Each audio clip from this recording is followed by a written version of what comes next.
Pat Mayo Hour.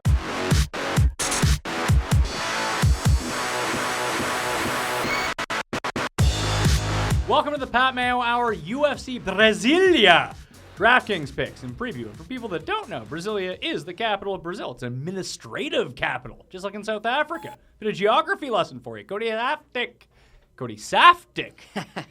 Running out of breath. Here to break it down. Let's get into this, because this is a quick one. I know, and you keep telling me I got to keep it to 10 minutes, so I'm just going to jump in. Cash game lineup, let's hear it. Yeah, cash game lineup. Thiago Santos, $11,400. Pat, there's a number of very good players in this pool here. You can take a girl like Cyborg, who's far too expensive. You can go with someone like Roy Nelson, who's extremely expensive. You can go with someone like Renan Barão, who's extremely expensive. You can't fit them all, right? So who's that cornerstone piece that should not have any trouble, who should go and get that first round finish? Absolutely. I like Thiago Santos. Even if the fight doesn't finish in the first round, I would find it shocking to believe that he didn't finish in the second round. If you look at his opponent, Eric Spicely, tough guy, definitely, shouldn't be overlooked, but in this spot, this is a terrible matchup for him. He's 0-1 in the UFC. He got finished in the very first round of his last fight. He was contesting on The Ultimate Fighter. He got finished in the first round of the fight on The Ultimate Fighter. You can finish this guy in the first round. I think Thiago Santos matches up perfectly with him, and that's going to save me a little bit of money. Vicente Luque, $10,800. I think he's extremely safe. He's a guy that, with a good submission game, with a good striking pedigree, he's very well-rounded. He's only 24 years old. He's getting better every single time, and I think this is definitely a winnable spot for him where he should be able to go in. Do I like the first round finish? Maybe not the first round finish, but I do see this guy finishing between the first and second round. This is a cash game play, so it's not like I need that finish, but I think Vicente Luque is going to go out. He's going to perform to his expectations, and the guy has high expectations. So give me Vicente Luque, $10,800. Gilbert Burns. Mr. Burns. Gilbert Dorino Burns. If the fight hits the ground, he is absolutely going to put you away. If the fight stays standing, he's always improving on his striking pedigree, right? I mean, the guy trains at the Brasilia gym, and he's also Vitor Belfort's jiu-jitsu coach. So he spends a lot of time with Vitor Belfort at the RVCA gym. He spends a lot of time with Henry Hoof and Evan Boris when he's at the Brasilians camp. His striking is getting better, and we've seen with fights with Lucas Sujewski, he gets hit early in the fight and it hurts him, but he's able to rebound from that, doesn't panic, stays calm. He's able to hurt Sujewski, eventually gets Sujewski down to the ground, and once Sujewski is on the ground, Burns does what he does best, and that's completely ice guys almost effortlessly with his submission game. This guy's a world champion in no-gi jiu-jitsu. I can't say enough good things about him. Thing is, sometimes he makes a little bit of tactical errors, and he is growing, so I think he's a better cash game play. Then we got UCR Formiga, $9,200. Dustin Ortiz, his opponent, is very crafty. He's very durable. I like Formiga a lot, but I do not see Formiga getting the finish here. So I think it's a good cash game play. Formiga's got better grappler, Novo União black belt under Andre Penanteris.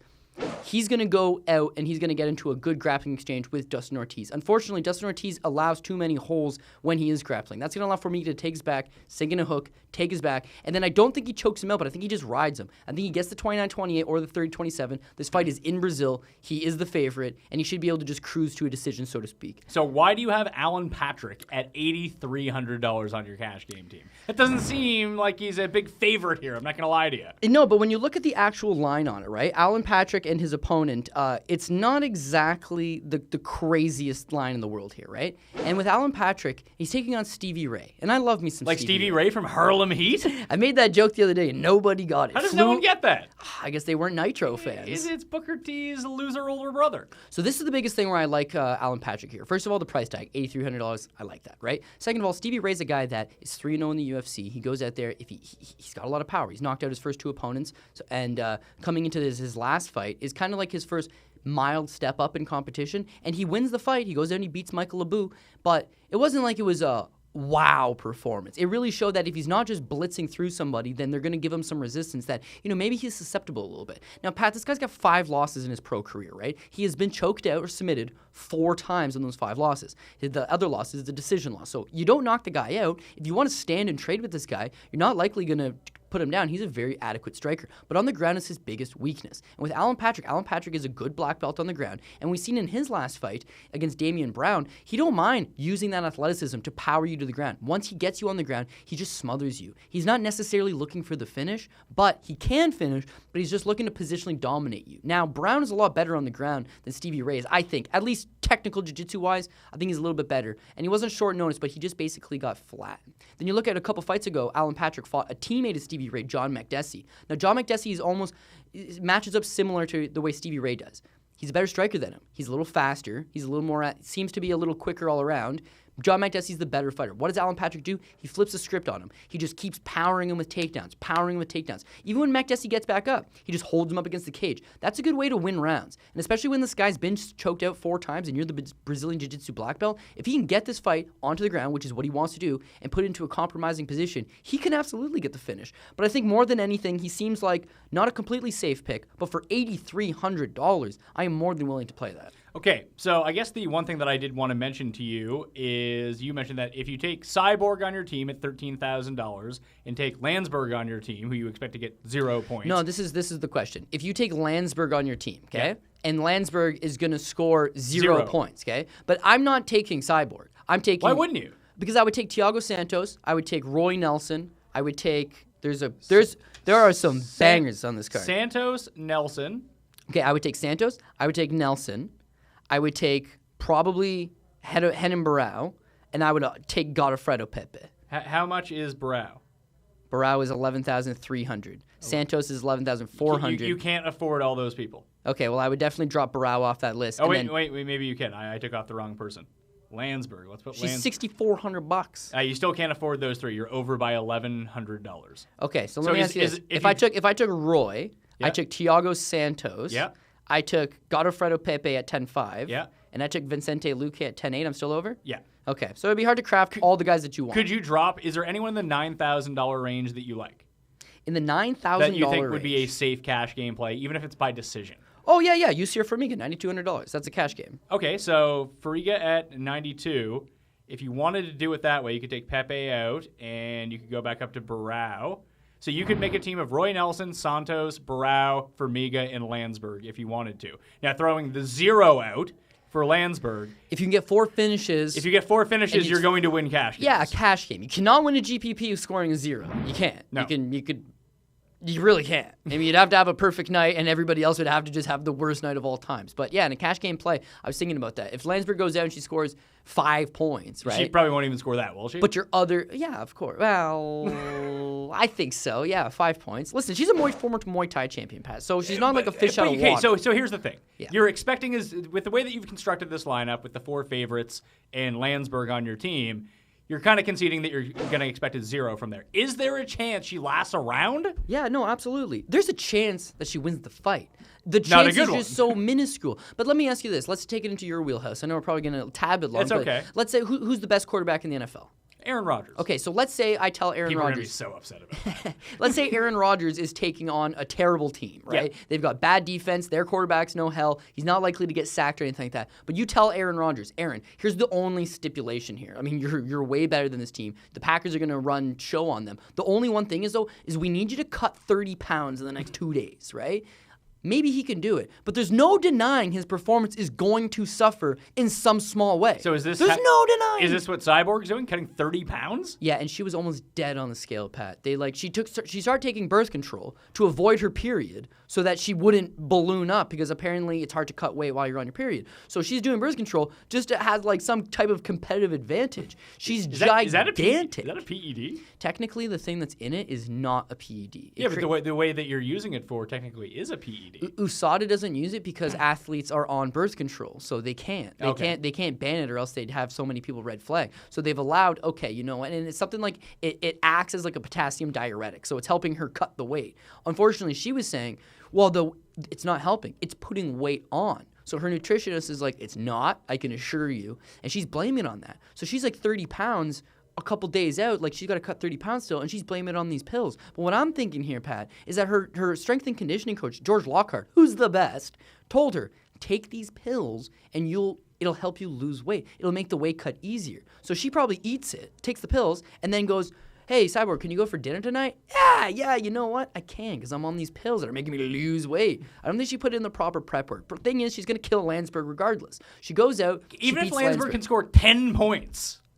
I feel like it might be worth it. What if this girl goes and she starts beating the crap out of Landsberg? And Landsberg, who's undefeated in MMA, just takes the shots, stays the course for the first 5 minutes, okay? I'm telling you, her body, her kidneys, it's going to start to shut down at some point, right? And this is a 5-round fight. The thing is, it's not going to go 5 rounds. Okay, let me ask you. If it does. Give me a percentage chance that Cyborg finishes in the first round. 90%? For a price, it would have to be that or higher. 93%.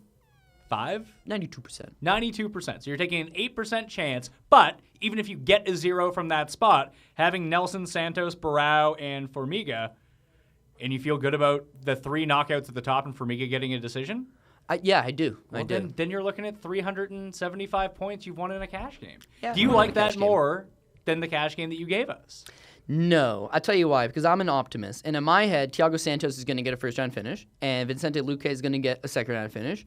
And, yeah, you know what? Maybe you're right. Because Burns, Formiga, and Alan Patrick, I like them. And they're cash game plays because I think that they're relatively safe, but they're not likely to go out and get some massive finish, which I'm not banking on in a cash game situation. But if you want to play it that way and you just want to take the cheapest player and go for it, then yeah, absolutely. I think I'm going to try that. By all means. I guess that's the route I'm going to go. The punt play and 4 knockouts or 3 knockouts and a decision. Listen, crazier things have happened, and Landsberg has one saving grace here, and that's hopefully this machine, this well-oiled machine, didn't put as much oil in it because it was trying to cut weight, and hopefully it breaks down halfway because it's going to be a really short night and a rough night otherwise. Your GPP team has Santos and Patrick as the bookends at 11-4 and 8,300. Tell us about the 3 guys in the middle. Like, Pepe! Got to go for them finishes. We like Godofredo Pepe. I honestly really like him, and if it wasn't for the fact that he just goes out and goes berserk, I'd put him on my cash game team. It's just, you can't He's fight not the like safest that. guy in the world? Exactly, but against Mike De La Torre can get knocked out. He can be submitted. In fact, he's already lost UFC fights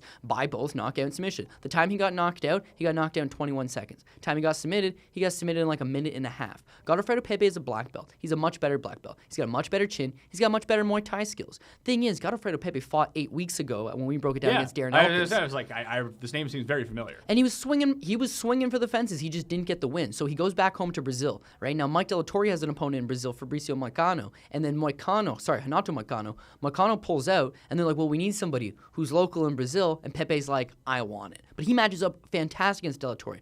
De La Torre's a purple belt. So if the fight hits the ground, Pepe should be able to submit him.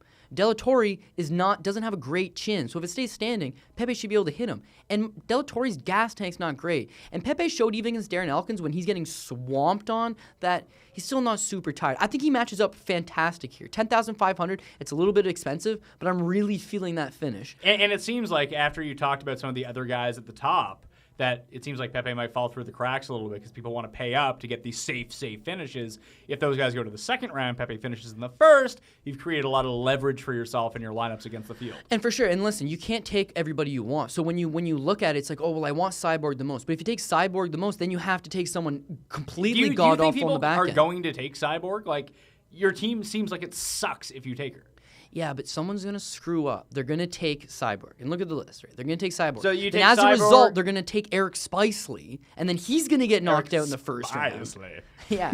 Once he gets put down, it's like, oh, my team wasn't that good after all. It's going to be really hard to afford. That being said, people will probably try to afford her if they can. I expect the experienced players to not, but it's like we always talking about, and shout out to Homer Cleese. You want the person that finishes, right? This girl has finished every single fighter she's fought in the last 7 years, Pat. But the way that you do have to look at it is if you have the ability to have 2 quick finishes on your team instead of just one. That's what I'm going You for. take the 2 quick finishes. That's why I'm going Santos and Godofredo Pepe. I'm thinking they both finish in the first round. If Pepe doesn't finish in the first round, I think he finishes in the second round. And I think Santos easily cruises here. He opened at minus 400. I said on Bookie Beatdown, I was like, you know, remortgage your house and put it on this guy because minus 400 is crazy. He's currently minus 650, so people got the memo. People got the memo on him. He's Paul Felder, $9,700. Yeah, okay, this one's super dangerous, right? Paul Felder is a GPP, got to go for it. He's taken on a stud in Francisco Trinaldo. Trinaldo from Brazil. So this is not great for Felder. Also, Felder didn't really want to go to Brazil initially. He was like, don't really want to go to Zika for me. Yeah, and I want to go fight in somebody's backyard. I probably want to hang back in America. And, you know, he's trying to rebuild himself up here, coming off a pair of wins after some disappointing losses. However, I think this is an excellent spot for him. The more I think about it, and the more I do think about it, Paul Felder doesn't let up, ever. 15 minutes, he's going for the 15 minutes. He's got a cast iron chin, and his ground game's not great, but it's obviously ever improving. He trains a lot with Donald Cerrone. Donald Cerrone wasn't a guy known for his wrestling, and then look at him his last couple of fights. They're ever improving. Trinaldo's 38 years old, Pat, so he is slowing down, whether people want to believe it or not because he's on a 6-fight winning streak, he is starting to slow down. His last fight, he had it in Brazil, and he's winning the first round at fancy Yancy Medeiros. Oh, fancy. Yeah, he's beating Yancy Medeiros in the round 1. Round 2, he starts to get tired, and Yancy Medeiros drops him, and he gets saved by the bell. The bell rings, and then he got saved out of that second round. Third round, he comes out, he lands a couple shots, he's able to beat Yancy Medeiros, he gets that decision victory. Great for him. Now he's getting Felder. Felder's a lot more technical than Yancy Medeiros. He has a far better chin than Yancy Medeiros. I would go as far as to say he's got better cardio than Yancy Medeiros. Can Felder knock him out? Felder has only had one knockout in his UFC run, although I am feeling it. That's why I like it, because he's 9,700 and Trinaldo's 9,700. And I think most people are going to go Trinaldo because Trinaldo can finish. He can finish standing. He can finish on the ground. He's ranked higher than Felder. He's got a better win percentage than Felder. He just seems all around like the better pick than Felder. The more I sit here and I think about it, the more I think, you know what? I think Felder's priming for an upset. And if he is going to get the upset, I think he's able to get the knockout. And I don't think he's going to be overly played because people are going to see he's not a knockout guy, and they're going to see that he's the underdog in Brazil. Why wouldn't you take the favorite, right? Because they're both $9,700. Why wouldn't you take the favorite? So most people will take the favorite. But I'm thinking Felder, the Irish Dragon's going to have a shot here. Last guy, Ronnie Yaya. Okay. Yeah. Yeah. Ronnie Yaya won the 2003 ADCC World Championship in Abu Dhabi, right? Now, people will always be like, 2003. It was 13 years ago. But that's like me telling you, yeah, this guy won a gold medal in Athens in 2004. People will be like, whoa, he's an Olympic gold medalist. This guy's the equivalent to a jiu-jitsu Olympic gold medalist. He's the best. Problem is, he's so lazy, man. He's so lazy. So his striking's awful, and his wrestling's pretty bad. But once the fight does hit the ground, it's his wheelhouse. But he's hit and miss. Sometimes he's good, sometimes he's not. Now he's getting a little older. So he fights this stud last time out, Matthew Lopez, right? Kid's getting brought in. They're in Sioux Falls. He's getting brought in essentially to lose here, right? Lopez goes in, and then Yaya makes this comment before the fight, like, you know what? I know I'm getting a little older, and I know I can beat all these guys. So I'm going to take it seriously. And he killed Matthew Lopez. He killed him. Now I'm looking at Tanaka. Tanaka's a young guy, favored himself as a grappler. Last fight against Joe Soto, he took Joe Soto down and controlled him in the first round. He took Joe Soto down in the second round and controlled him. In the third round, he's completely gassed out, and he got beaten on by Joe Soto. In fact, he got beaten on fairly handily by Joe Soto. But he's able to squeak out, I believe, a split decision or unanimous, but he was able to win the first and second against giving up the third. But he was able to take him down. And when you look at his performance in the UFC, Pat, he likes to take guys down. That is not an option that's afforded to you when you're taking on Ronnie Yaya. And if you're going to start to get tired, Ronnie Yaya is probably going to get tired too. But that last fight, after he said, I revamped myself, he didn't get tired. And Ronnie Yaya, not fatigued, holding onto your ankle like a bum, is a dangerous guy. And I'm looking at that price for $9,300, and I think to myself, Ronnie Yaya has got a good chance of just going out and getting the win. So what you're saying is, for Yaya... Yeah. The optimal situation here is Tanaka takes him down, first round submission. Tanaka takes him down. And just... Yeah, Tanaka takes him down, and then Ronnie Yaya will be on his back, and he'll be like, I'll frame up a Kimura, I'll get a butterfly hook in, whoop, sweep, now I've got you mounted, now I'm going to hit you just a little bit, oh, you gave me your back, there goes your neck. Like... That's in play here. That is very much in play. So my initial thoughts are, I think this fight is going to go the distance. But then when I'm looking at a GPP, and I got Thiago Santos, and I got Pepe, and I need cheaper players on my team, $9,300 is very affordable. And then I think, okay, well, can he get the finish? Well, his last fight against Matthew Lopez, he dominated round 1. He dominated round 2. He was dominating round 3 so bad, the guy gave up the submission, and he's able to get that third round finish. And we saw, I forget who it was, who was one of the top-end guys last week who won, and just threw all of the significant strikes. Pries? Was he on the last one? No, it was a couple ago, and he got a quick knockout. There was someone who won last time. I believe they won by decision, but they threw so many significant strikes. I think they got a third round win, but they scored like 120 points anyway. Right. I forget who it was. Yeah. 107 points is what they ended up scoring. So what you're saying is that if this fight gets on the ground, not only could he potentially get a submission, he could get just a few pile-up strikes. And we talked about it last week, too. Like, hitting guys standing, if you land a beautiful left hook, straight right. And it rocks the guy. You know what that scores you on DraftKings? The same as that. One single point, right? That is what that just scored you. You take a guy down, you move to side control, to half guard, you threaten with the mount, you take his back, throw a couple punches. That is points galore. Ronnie Yaya definitely has that ability. So I like him.